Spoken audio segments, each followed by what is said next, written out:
Today, I'm going to demonstrate to you how to measure and score a white-tailed deer.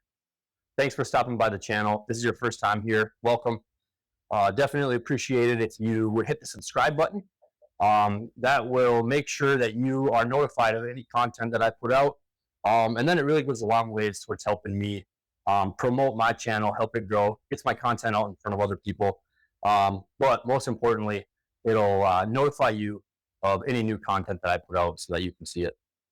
All right, so like I said, today we're going to be measuring and scoring a whitetail deer skull. Just a couple things before we get going.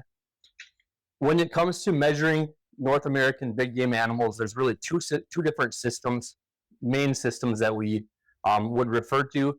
There's been some that have come out over the recent years, but historically, the two big ones are Boone Crockett, which is an official scoring system for North American big game.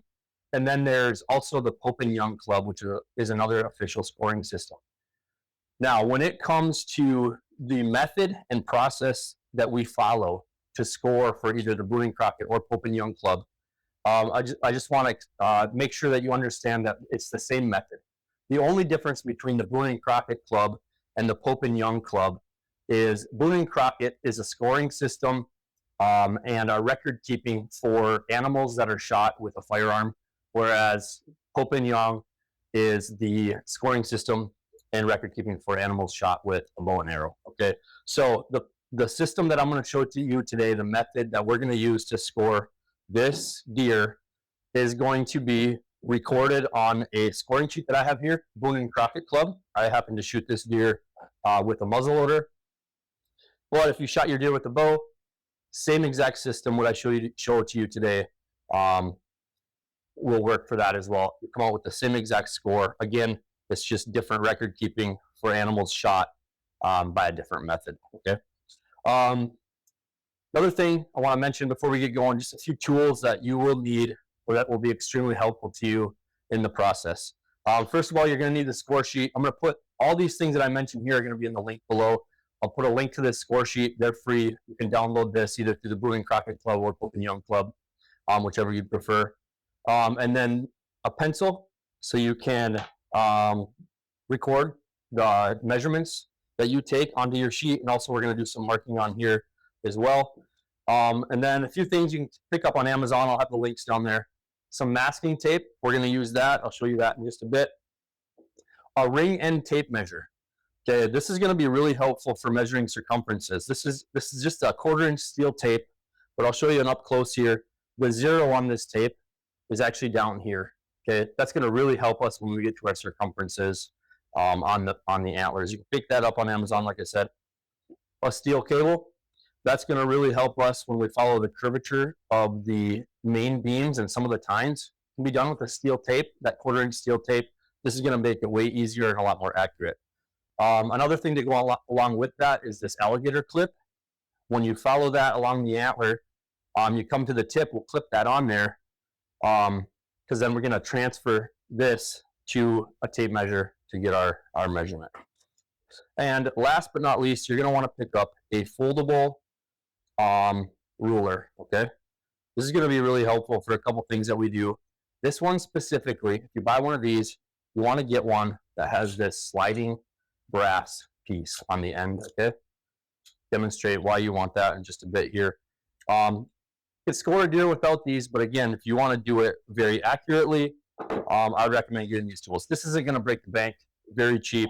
Again, we got a steel cable, alligator clip, ring end tape measure, masking tape, and then this foldable ruler. All right. Okay, so that being said, we've got all our tools. We've got our score sheet here. We've got a pencil so we can record it.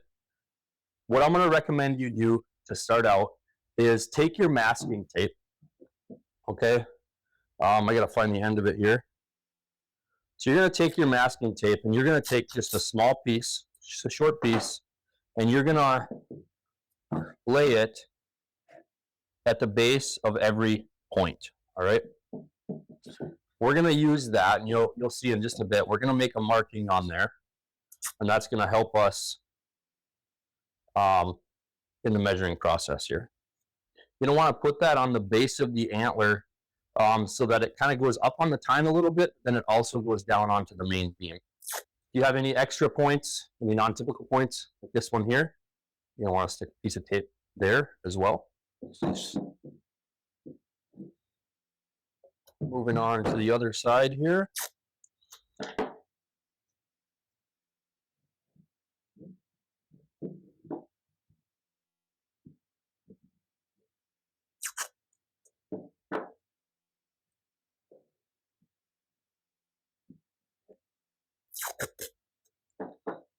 All right. That should do it for this. Okay, while we're at it, I'm gonna just mention one thing. This deer here, not a huge deer. It's one I shot with my muzzleloader earlier this year. But you can see it's got these typical points. Typical white-tailed deer is a deer that has a main beam and then protrusions or points that extend upward from that main beam. Okay. In order for a point to be a legal point that we will measure, that point has to do two things. It has to be at least an inch long, okay? And that measurement is taken from where the point meets the main beam. So it has to be an inch long, and then its length has to exceed its width at the base, okay? This side, it's got an extra point on the end. Here, looks like it tried to, kind of came up a little bit. Obviously, that's not going to be a point. If that extended up an inch, and then where it connected to the antler was less than an inch, then that would be a scoreable point. For this deer, that is not going to be a scoreable point. That being said, over here we've got this point, which would be a non-typical point because it's going off of one of the protrusions that comes up. That's not normal for a white-tailed deer. It'd be called an abnormal or a non-typical point. This is over an inch, and so that is a scoreable point. All right. So we have got the masking tape applied to the base of every point. And then what you're going to want to do here is, what I like to do is take my steel tape. I'll show you here. I like to take my steel tape, and what we're going to do is run this steel tape across the main beam through the point as if that point wasn't there. Okay.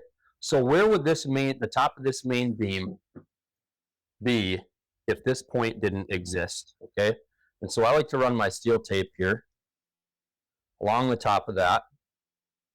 I'm going to hold it, and I'm going to mark a line with the pencil. Okay. And I'm going to do that for every point. And that's going to help us do a couple things. It's going to help us know where to take our measurement for that point when we measure the length of the points. And it's also going to help us to determine where we should measure, where we should lay our cable when we measure the length of the main beam, because we need to be in the center of that beam. And when we have that reference mark there, that's going to make it a lot easier. I'm going to go ahead and mark this non-typical point while I'm at it. And you'll do the same for the brow tine.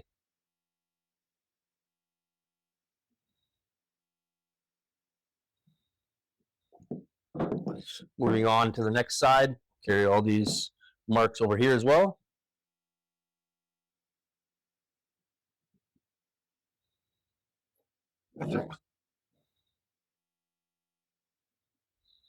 And again, you're going to want to follow the curvature of the antler, okay? So you're not going to draw a straight line across from where this starts, over here.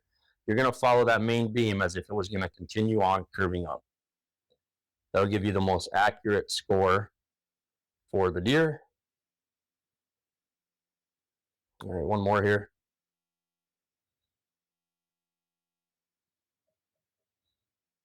Okay, I have my masking tape on for all of the scoreable points. You can see there, it's a little point here, not an inch. That's not a scoreable point. So got the masking tape on, and then the main beam's marked out where I will measure from.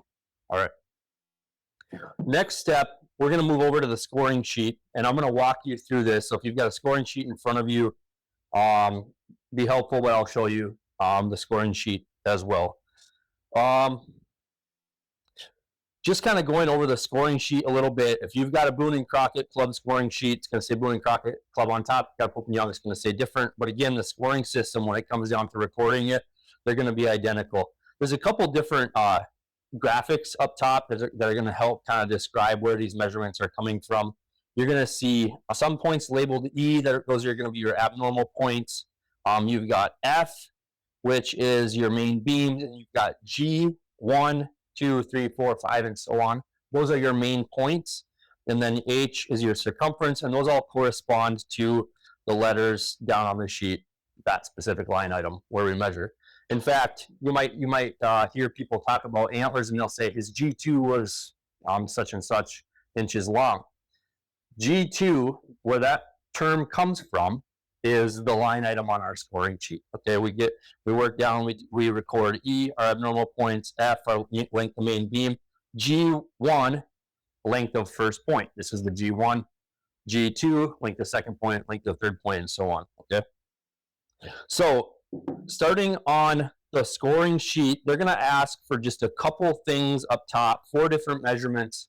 These measurements, A, B, and C, do not contribute to the final score. I'm going to go ahead and write these down here, but this is just for record keeping. These do not contribute to the final score. Only when you get down to D and further will those measurements actually contribute to the final score. So, working through the scoring sheet, letter A says number of points on the right antler, and that is going to be the deer's right antler. Not looking at it, but the deer's right antler. So on this animal, we've got 1, 2, 3, 4. So I'm going to go ahead and write that down here. And then over to the right, number of points on the left antler. On this deer, we've got 1, 2, 3, 4, and 5 typical points, but then 6 for this non-typical point. And so I'm going to write 6 in that box. All right, letter B is tip-to-tip spread. That is going to be the final point on each side, the distance between those. All right, here's where your foldable ruler is going to come in handy. All right, this deer is longer than one segment of my ruler. If I go ahead and fold out 2, it's longer. I kind of have to eyeball it. This sliding brass piece is going to come in handy here because I'm going to stick this on here, extend that out, and I have got 7, which is the length of this first piece, and 7 and 6/8. So I'm going to write that down. All right, 7 and 6/8. Math students, you're going to be like, well, we got to simplify that fraction. That needs to be 7 3/4. When you're measuring a deer skull, we leave all the fractions the way they are. We measure in 8s. Anything that's not a whole number is going to have an 8 as the denominator. Okay, so in this case, the tip-to-tip spread is 7 and 6/8. All right, letter C on your score sheet, it says greatest spread. What I typically like to do, and I don't have the space to do this here, I like to set this down, and that's going to be measured perpendicular to the skull. So if the skull is laying flat, not tipped, it's going to be from here to here. What I typically like to do is put this side up against the wall and then stand a book here and take a measurement. I'm not going to do that here. Again, this measurement doesn't contribute to the final score of this deer. And so what I'm going to do is I'm just going to eyeball it. Again, if you're doing this for official record keeping, you want to make sure that you get it as close as you can using a wall or whatever. All right. So I'm going to stick this on here. Again, perpendicular to the skull. You don't want to be tipped up. This is 15 and 5/8. All right. So go ahead and write that down here. Moving on to D, and this is where we get to numbers and measurements that are going to contribute to the final score. All right.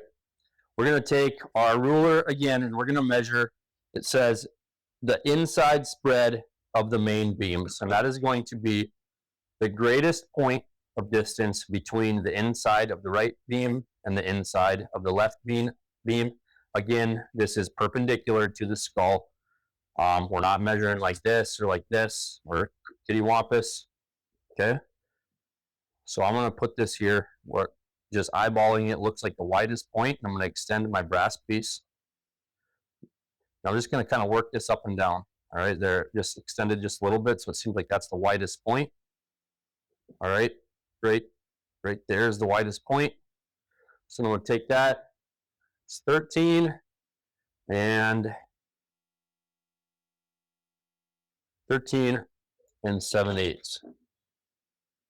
So I'm going to put 13 and 7/8. You're going to see just to the right of letter D, there's a spread. It says spread credit. May equal but not exceed the longer main beam. The reason that's there, that clause in parentheses, is just for those weird deer that have a main beam that does something really wacky.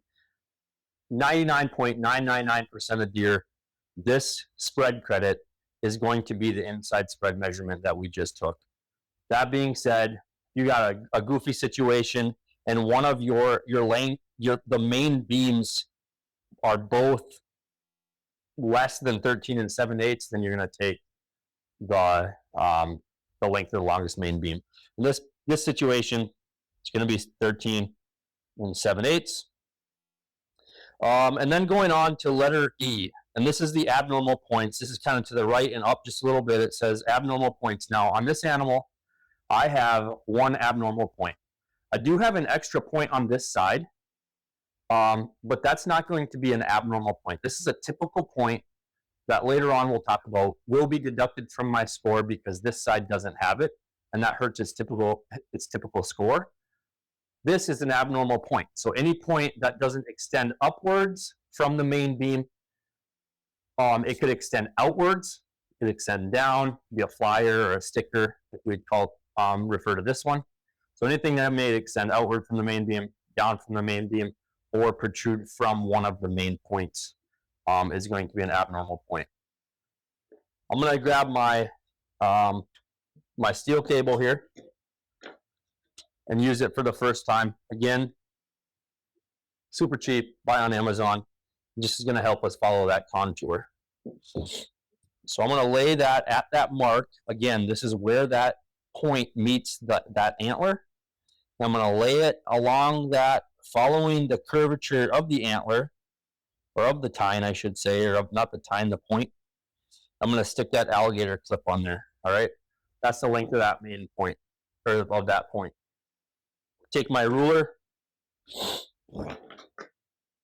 and lay the steel cable along here, and this is right on the money, 1 7/8. All right, so I'm going to record that. That's on its left antler, 1 7/8. And in this case, that is the only abnormal point that we have. All right, moving on. Letter F says length of main beam. And the way that I like to do this is I like to do one side at a time. If you'd like, you can do the length of the right main beam, length of the left main beam, right G1, left G1 if you wanted. I like to work down, all the way down the sheet for the right antler, and then come back up and work all the way down the sheet for the left antler. So that's what I'm going to do here. Really what you do is kind of up to you. But length of main beam for the right antler. Again, you're going to take your steel tape, and the way that this measurement is taken is a little bit of kind of discussion. Like, where do you take the main beam? Where does the main beam start? We're going to kind of take this deer and lay it like this, and where these eye sockets are, the outside, we're gonna catch the lowest point of the burr on the outside of the antler. Okay, so right here is where we're gonna measure from. You're not gonna come way up front here. You're not gonna wrap way around back. The furthest outside point of that burr, which is above the eye, and then the lowest point. If you've got this cable that I've got, it's got this little piece on the end. You can actually hook that right underneath that burr. And what you're going to do is you're going to work this steel cable along the antler. If you'd like, you can tape it as you go up. I'm just going to hold it in place. Feel pretty comfortable with that. And you're going to work this all the way up the center of the main beam. All right. Once we get up to our main points here, them lines that we drew that we're going to take measurements from for the points are also a good reference for us to know like where the center of that main beam is. You can run your steel cable between that marking and the bottom side of the beam. Right, following the curvature of that tine, you go all the way down here to the tip. Take your alligator clip, mark it. So that's what we've got for our main beam. I'm going to take that and transfer it to our ruler. And this deer is exactly 20, right on the dot, 20 for the right main beam. So I'm going to put 20 and 0.8. All right, moving on, we're going to measure the G1. Line G1 for the right antler is G1, first point. And we're going to take that from the marking that we made. Point I want to make here real quick is you can measure from either the front side or the back side of any tine. And when you're measuring, what you're going to want to do is you're going to want to measure from the side that's going to give you the greatest length. So in this case, you can kind of see both of my brow tines on this deer kind of extend backwards and curve backwards. Obviously, that's going to be a longer measurement than if we measured the inside. And so this is the measurement that I'm going to take. Same would go for points here. As long as they're protruding upward from the main beam, they're a typical point. But if this point curved this way, I would want to measure from the inside. On this particular deer, all of these main beams sweep inside, so I'm gonna use the outside measurement. But either way works. Whatever's going to give you the most score. Then those are perfectly fine, acceptable ways to measure. So from the center of the point, I'm going to come to the line that I made when we were after we laid our masking tape. And I'm going to follow the center of that point, following the peaks and the valleys of it, all the way to the end of the point. Clip on my alligator clip, and then get my measurement. This is 6 4/8.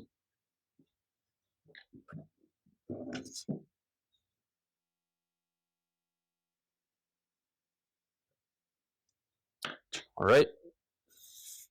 G2, the right antler,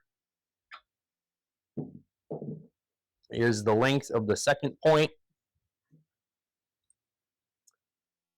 Clip that on there. This is 7 6/8. Length of the third point. Following the same process here, I think you get the idea. Length of the third point.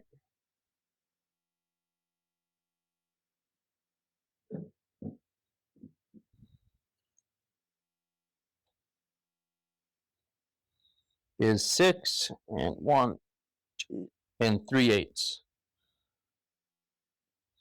One point I want to make here. This was right between 2/8 and 3/8. If it falls right between, you're going to round up. Now, if you just want to be conservative, you're measuring this deer, just try to get an idea of whether or not you should get an official score to come and measure. You can round down just so you're kind of conservative. But the official way to measure would be to round up in that case. Moving on here, length of fourth point. On the right side, we don't have a fourth point, and so that column is just going to be left blank. We don't have a fifth point, we don't have a sixth point, we don't have a seventh point. If you had them, you would continue on. And then I get to H1, which is the circumference at smallest place between the burr and the first point. Okay, we're going to take 4 circumferences of this animal, and that is going to be the smallest place between the burr and the first point, the smallest place between the first point and second point, the smallest place between the second and third point, and then because this doesn't have a fourth point, this measurement will be taken halfway between the end of the tine and the third point. Going over to this side, and I know we're jumping ahead, we've got a fourth point here, and so our fourth circumference is going to be taken between the third point and the fourth point, the smallest place there. All animals are going to have 4 circumferences. I'm not going to take another circumference here. That's just the way it is. And so you should have 4 circumference measurements per beam when you're measuring. All right, so this is where your ring end tape measure is going to come in handy. Having this zero off center here is really going to help you take your measurements. Okay, so what I'm going to do here is I'm going to wrap this around, and I'm going to try to identify what the smallest circumference between the burr and the first point are. And so you can start at the bottom, and you can kind of work your way up to see where the smallest place on this antler is. And in this case, it is right at the burr because it kind of widens out right away. And this is going to be 3 6/8. All right, then we're going to move up and take a circumference measurement between the first and second point. Again, we're going to identify what the smallest location is here by working our tape up and down.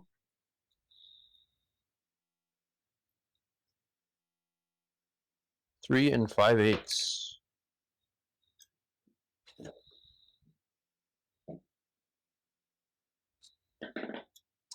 All right, our third measurement here. Here.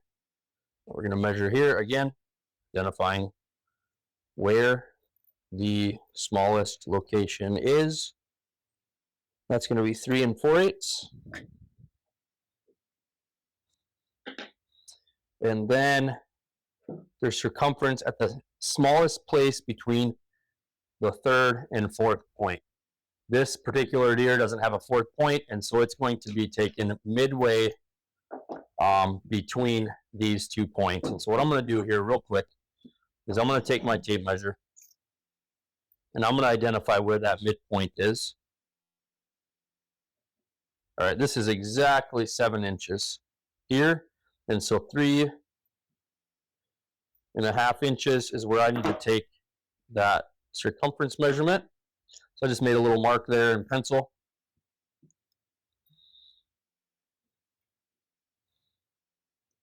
And that is 2 4/8. All right, that is the measurements that we needed to take for the right side. All right, so real quickly, I'm going to go through, speed through, and measure the left side here.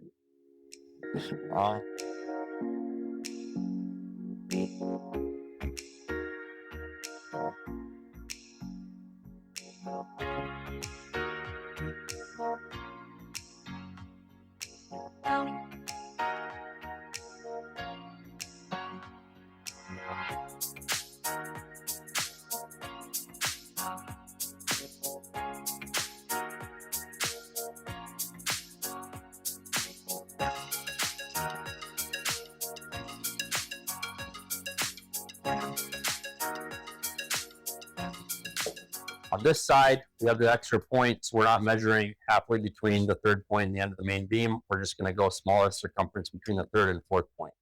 And that'll be our last measurement. This is going to be 2 7/8.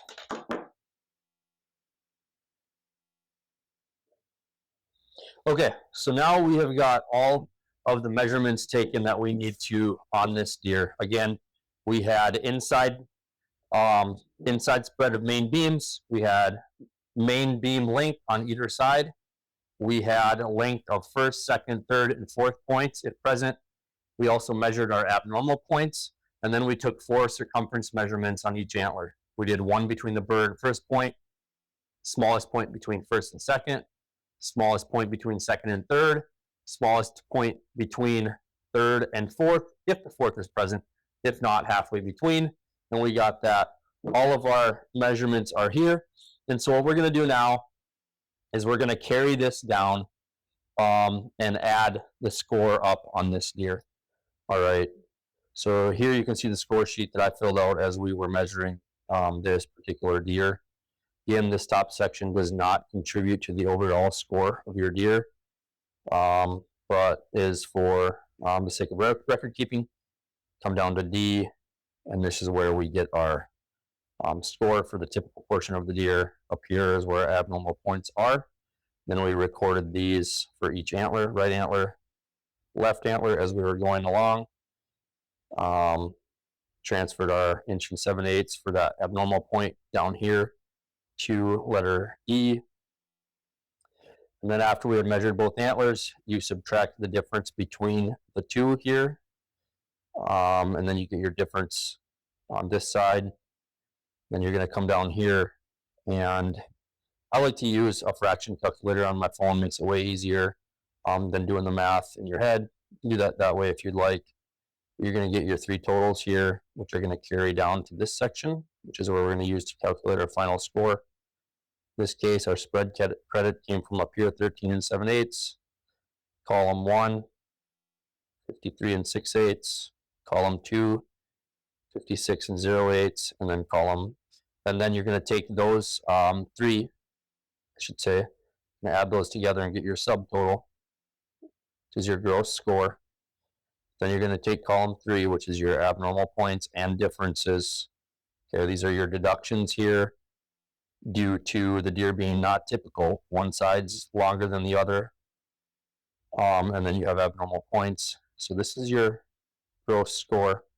Once we subtract the differences and abnormal points, we get our final net score for this deer, which is 117 2/8 inches.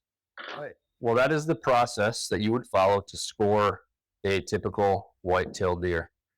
If you're going to score non-typical, what you would do is, rather than subtract the abnormal points, you would add those into your final score. You would still go through and score the deer in the typical fashion.